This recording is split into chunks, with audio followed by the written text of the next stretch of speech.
আমি এখন সবে কোর্ট থেকে ফিরেছি আর আমাকে পূর্ণেন্দু বলল যে এক্ষুনি বাড়ির নিচে আসতে, মানে বাড়ি থেকে বেরোতে। ও নিচে দাঁড়িয়ে আছে, জানি না কেন।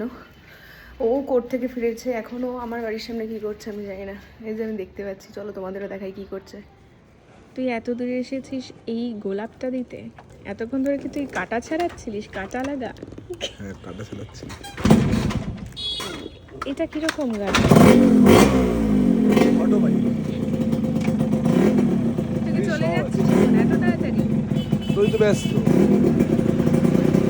দেবি, বস বস বস বস না, বসে এই একটা চক্কর হয়েছে।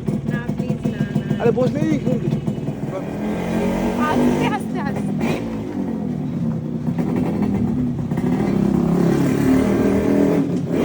কিনবো। এটা এরকম আওয়াজ কেন বেরোচ্ছে? আস্তে আস্তে প্লিজ, আস্তে।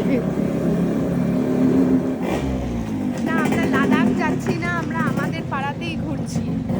ও জাস্ট এসেছে আমার পাড়াতেই আমাকে ঘোরাতে। আমি জানি না কেন তুই আমাকে আমার পাড়াতেই ঘোরাচ্ছিস রে বাইকে করে। ভালো লাগছে না? কি হচ্ছে? ভালো লাগছে না? ভাল লাগছে তাই? আমার ভাল লাগছে।